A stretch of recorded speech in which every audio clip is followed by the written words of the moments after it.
What's up, risk managers? My name is Nasdaq Anonymous, and I'm addicted to the NQ. And boy, is she one hell of a drug. And welcome to today's NA meeting, where we'll discuss the economic data for the week, the day's technical analysis, the trading opportunities that we took on today's stream, and build a game plan for tomorrow's price action. And if you haven't done so already, you can show your support by subscribing to the channel.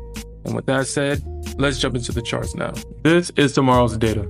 Be mindful that all times are in Central Time. And we have a big block of news scheduled for tomorrow, so let's jump into it.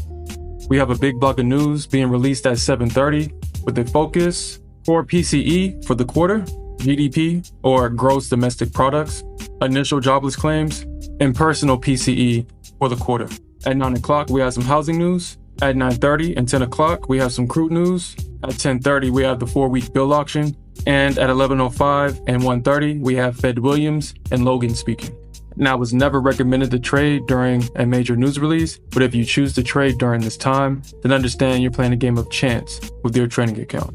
And now that we know what to expect, let's jump into the charts and create a game plan for tomorrow's price action. This is the block of price action that we traded during today's stream, and today was definitely a range day.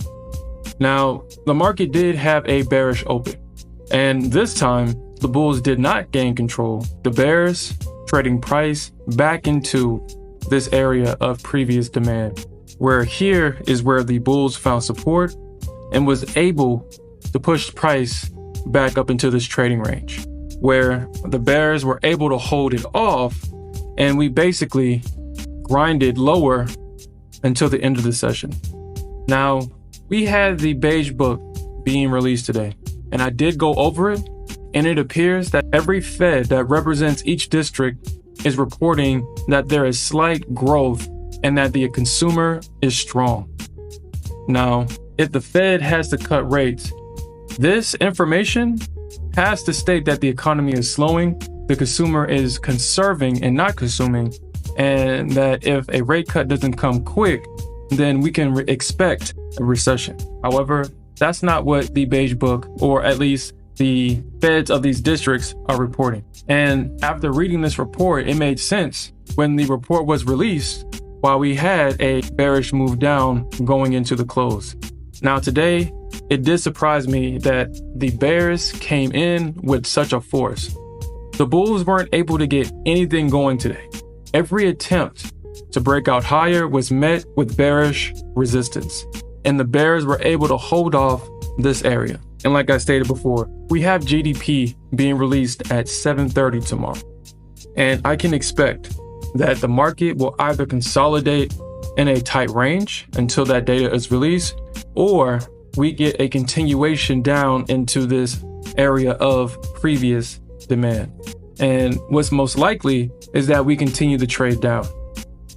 It appears that the market is ready to expand from this area, and it appears that there's more room to the downside to expand versus going to the upside. Now, things can change. If the market likes what it sees in the report tomorrow, we can definitely see a massive green candle.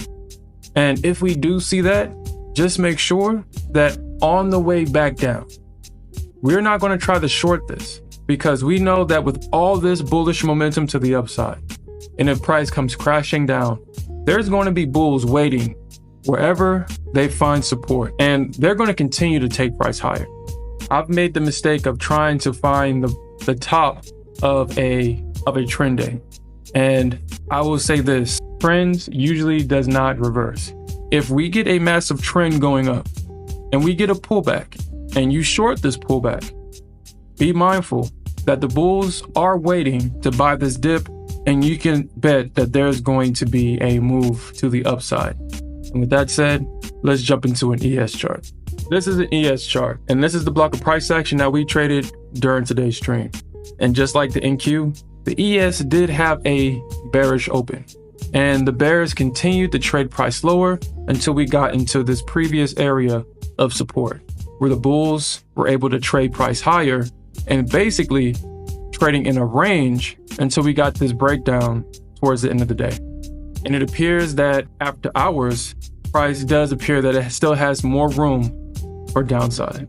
I will say this, I have noticed that lately the ES has been making more moves than the NQ has.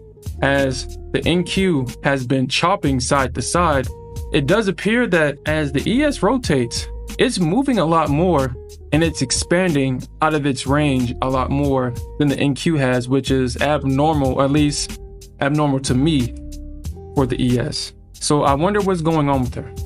However, it does appear that the bears do want to take out this low right here. And it appears that they're already making an attempt to do so.